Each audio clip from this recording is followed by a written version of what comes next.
What would you do if you saw a 9-year-old girl walking alone along a highway in a raging storm at 3 a.m.?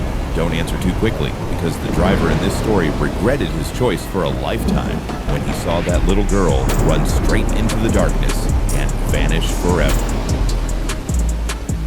Let's talk about Asha Degree, a 9-year-old girl, a stormy night, and a truly haunting mystery. It all starts on Valentine's morning in North Carolina with a really strange sight on a dark highway. And that's the big question, right? It's a mystery that's now lasted for over 2 decades. Asha was shy, cautious, even scared of dogs. Not the type of kid you'd expect to just run off. Okay, so here's how her last known hours played out. It all seemed totally normal at first. One driver actually turned back to check on her, but she bolted into the woods, and then she was gone. The search started almost immediately. Her family, the police, everyone was out there looking for her. They found a few small things in a shed nearby, candy wrappers, her hair bow, but it was a dead end. But then, 18 months later, a huge discovery was made. And honestly, it just made things weirder. Get this, her book bag was found buried 26 miles from her house, right along that same highway. Inside was her stuff, yeah, but also 2 things that were definitely not hers. Super strange. So police are pretty sure this book and this t-shirt weren't hers, which just added to the confusion. For years, the case just went cold. Her family had no answers, despite all the attention. But things didn't stay cold forever. Over the years, new tips and evidence started to trickle in. This tip about the car is still one of the biggest public leads they've ever had in this case. So where are we today? Well, the case is active, and it's now being treated as a homicide. And there's a big reward out there. The FBI is offering $25,000 for the right information. Police are convinced that someone out there knows something that could finally crack this case. You have to wonder, is there just one small, forgotten memory that could solve this whole thing? Everyone thought Asha ran away on a whim, but look at this. Her backpack was found a year later, double wrapped in plastic and buried deep underground. Inside were items that Asha never owned. Who gave her those gifts? And where was her secret rendezvous that night really supposed to be? All right, let's dive into one of the most baffling missing persons cases out there, the disappearance of Asha Degree. Now, we're not just going to retell the story you've probably already heard. Instead, we're going to deconstruct the actual evidence, analyze the parts that just don't add up, and really focus on the key questions that still have investigators scratching their head. So this is where it all begins. The one thing we know for sure. It's Valentine's Day morning 2000. It's dark. A nasty storm is brewing. And a 9-year-old girl named Asha Degree walks right out of her house. Everything, and I mean everything, in this case, spirals out from that one single, incredibly strange action. Okay, so here's how we're gonna tackle this. First, we'll lay out the core facts, what everyone agrees on. Then, we'll walk through the official timeline. After that, we'll get into the stuff that just doesn't make sense, the conflicting facts. We'll look at the physical evidence, or, well, the lack thereof. And finally, we'll zero in on those big, unanswered questions that still hang over this case. All right, let's start with Section 1, the core facts. We need to build a solid foundation here, you know? These are the details that are confirmed, the things we can't dispute. Everything else we look at has to be measured against these facts. So, who was Asha Degree? Well, she was a 9-year-old 4th grader. And by every account, she was a cautious, pretty shy kid. I mean, she was even scared of dogs. She was super close with her family, lived a pretty sheltered life. They didn't even have internet at home. Now, this profile is absolutely crucial. It's the baseline we have to keep coming back to when we look at what happened that morning. Okay, next up, the official timeline. This is what law enforcement and witnesses have pieced together.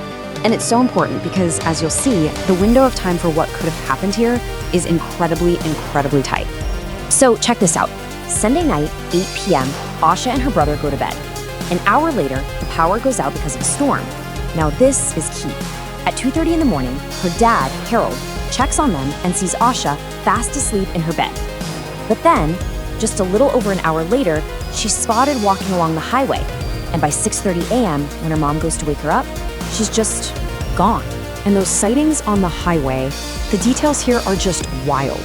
She's already 1.3 miles from her house, walking into what people literally described as a storm raging. And get this, one driver got worried, turned his car around to check on her, and what does she do? She doesn't ask for help. She bolts, runs right off the road and into the woods. That's the last time anyone has ever confirmed seeing Asha Degree. Okay, this brings us to the real heart of the matter, the facts in conflict. This is where things just don't line up, creating this massive logical puzzle that has stumped investigators for more than 20 years. So look at this. This is the central contradiction of the entire case. On one hand, you have Asha's profile, a shy, cautious kid afraid of the dark. On the other hand, you have what she supposedly did. Walked out of her house alone in the middle of the night, hiked over a mile down a highway, all during a nasty thunderstorm. From any analytical standpoint, these two things just do not match up. The person we know and the actions we see are completely at odds. So if her behavior doesn't make sense, well, the physical evidence is even more confusing. Seriously, every item they found just seemed to create more questions instead of giving us any answers. And that's a huge problem for an investigation, right? You're hoping for something that clarifies things. But instead, every piece of evidence they found just added another layer of mystery, another weird variable to the whole situation. So let's look at what they actually found.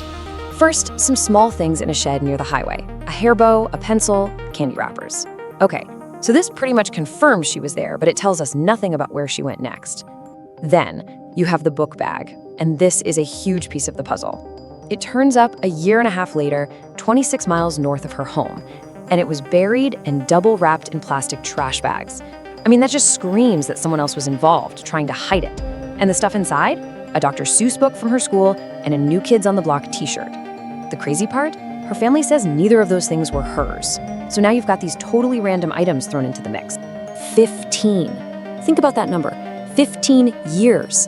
That's how long it took before the public heard about another potentially major lead in this case. And what was that lead? Well, in 2015, the FBI announced that a witness had come forward saying they might have seen Asha get into a very specific car, a dark green early 70s Lincoln Mark IV, or maybe a Ford Thunderbird with rust on it. Now, this totally fits with an abduction theory, but the lead came in so many years later, it makes it incredibly difficult to verify. So after you look at the timeline, the contradictions, the weird evidence, you're basically left with these huge fundamental questions. And honestly, they're the same questions people were asking back in 2000. This is the real core of the mystery. And here's question number one, the big one. Why? Why would a cautious 9-year-old girl who is scared of the dark, who is scared of dogs, why would she pack a bag and just walk out into a storm? It just flies in the face of everything we know about her. Was she trying to meet someone? Did someone force her to leave? No single theory really gives a satisfying answer for why she even opened that door. Then there's this. How in the world did her book bag end up 26 miles north of her home, buried a year and a half after she vanished? This one just screams that someone else was involved. There's no way a 9-year-old could have done that herself. It looks like a very deliberate attempt by somebody else to get rid of evidence way after the fact. And finally, this last question might be the most haunting of all. What's the deal with those 2 items in her bag that weren't even hers? That Dr. Seuss book and that New Kids on the Block shirt. They're like foreign objects dropped into the story of her life. Do they point to someone she knew or a complete stranger?